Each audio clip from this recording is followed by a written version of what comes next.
Hey, welcome back. Today we're talking about one of the most common and most stressful financial situations people find themselves in, living paycheck to paycheck.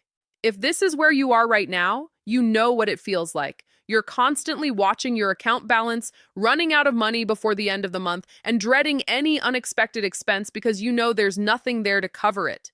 Even a $500 emergency can feel like a crisis, and no matter how hard you work, it feels impossible to get ahead. The good news is that this cycle can be broken. It takes some deliberate effort and a few key habit changes, but people do it all the time. Today, we're going through 5 steps that can genuinely move you from surviving paycheck to paycheck to actually building financial stability. Let's get into it. Step 1 is learning to budget effectively. And I want to be clear about what that actually means, because there's a big difference between writing a budget and living on one. Almost anyone can sit down and write out their monthly expenses on a piece of paper. That part isn't the challenge. The challenge is building a budget that reflects your real life and then actually following it throughout the month. A budget that works has everything in it, not just the obvious monthly bills, but the expenses that only come up a few times a year too. Car registration, annual insurance premiums, holiday spending, back-to-school costs. These are the kinds of things that catch people off guard and blow up a budget that seemed to be working fine. If you divide those annual or semi-annual costs by 12 and set aside a small amount each month for them, they stop being surprises and become something you've already planned for. A good budget also accounts for bills that fluctuate seasonally: higher heating costs in winter, higher cooling costs in summer. Build in a reasonable estimate for those peaks rather than just using your average bill. And critically, a working budget includes spending tracking. Writing down your plan at the start of the month is step 1. Checking in throughout the month to see where you actually stand is what makes it real. When you track actively, you stop overspending in one area and then scrambling to make up for it everywhere else for the rest of the month. Step 2 is cutting back on spending. And the key here is to approach it gradually rather than all at once. Once your budget is in place and you can see where your money is going, look for places to reduce. The goal is to free up money that can go toward getting out of debt and building savings. But trying to slash everything dramatically at once is a recipe for burnout and giving up. Instead, try a more manageable approach. Challenge yourself to spend a modest amount less on groceries each week, maybe $25 or $50 less than usual. Look across several spending categories and find small reductions in each one. Even $10 or $20 a month per category adds up meaningfully over time. When those reductions start to feel comfortable, look for more. The cumulative effect of small, consistent reductions in multiple areas is often larger than one dramatic cut in a single category. And because it feels more sustainable, you're more likely to stick with it long enough to see real results. Step 3 is setting money aside every single month before you have a chance to spend it. The most direct way to stop living paycheck to paycheck is to build up savings in the bank. And the way to do that is to treat savings like a non-negotiable expense rather than whatever is left over at the end of the month. Because when you wait for what's left over, there usually isn't much. Start with a modest goal. Get 1 month's worth of pay into a savings account. Even if you can only set aside $50 per paycheck right now, start there. Every amount counts and every deposit builds the habit. Once you're out of debt, work toward a larger emergency fund. The general guidance is 3 to 6 months of living expenses. When you have a year's worth of expenses and savings, the entire texture of your financial life changes.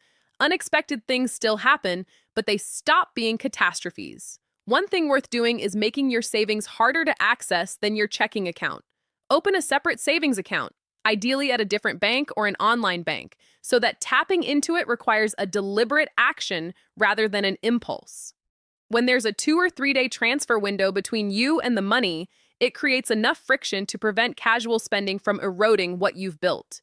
You might also consider putting a portion into a short-term CD or another account you genuinely can't touch for a set period. The goal is to protect your savings from yourself during the early stages when the habit isn't fully established yet. Step 4 is getting out of debt and stopping the cycle of credit card reliance. Debt is one of the primary reasons people stay stuck in the paycheck-to-paycheck cycle. Every dollar going toward minimum payments is a dollar that can't go toward savings, can't provide cushion, and can't help you get ahead. Debt doesn't just cost money, it consumes the financial bandwidth you need to build stability. The starting point is simple, but requires commitment. Stop using your credit cards while you're paying them off. You cannot dig out of a hole while you're still digging. Even if you believe you're earning worthwhile rewards on your spending, the net effect of carrying a balance and paying interest almost always outweighs any rewards you're accumulating. Stop adding to the balance and focus entirely on reducing it. If willpower is a challenge, and for most people it is, remove the temptation. Cut up all but one card. Keep one for genuine emergencies, commit to paying it off in full every month, and put the rest out of reach. Avoid taking on new loans while you're in payoff mode. No car loans, no financing deals, nothing new until you've cleared what you already owe. Your growing emergency fund should handle the unexpected costs that might otherwise tempt you into borrowing. If you want to accelerate the payoff, a part-time job or side income can make a significant difference. Take every dollar from that extra work and put it directly toward debt. Once the debt is gone, you have the option to stop the extra work, and you'll be in a dramatically stronger financial position than before. Step 5 is about bonuses and irregular income. And it comes down to one principle: don't budget around money that isn't guaranteed. If your employer gives regular bonuses, it can be tempting to factor them into your monthly budget as reliable income. But a bonus is never truly guaranteed. Companies reduce or eliminate bonus programs, business conditions change, and what felt like a consistent perk can disappear without much warning. If you build your regular monthly budget around bonus income and that income goes away, you're immediately back in financial trouble. Your base budget should only include income you can count on every single month. That said, bonuses are a powerful tool when used intentionally. When one comes in, have a plan for it before it lands. Use it to accelerate your debt payoff, add a lump sum to your emergency fund, or put it toward a savings goal. Treating a bonus as found money to spend freely is a missed opportunity. Treating it as a strategic financial tool is how it actually changes your situation. Let's bring it all together. Breaking the paycheck-to-paycheck cycle comes down to 5 key steps. Build a budget that reflects your real life, including irregular and seasonal expenses, and track your spending against it throughout the month. Cut back gradually across multiple spending categories rather than trying to slash everything at once. Set money aside every paycheck before you spend it, and make that savings harder to access so it stays put. Get out of debt by stopping new credit card use and aggressively paying down what you owe. And never build your regular budget around bonus income that isn't guaranteed. Instead, use bonuses strategically to accelerate your financial goals. None of these steps are fast, but each one moves you further from the stress of barely getting by and closer to the stability of actually getting ahead. And that shift from surviving to building changes everything. If this video was helpful, please give it a like and subscribe for more practical financial content.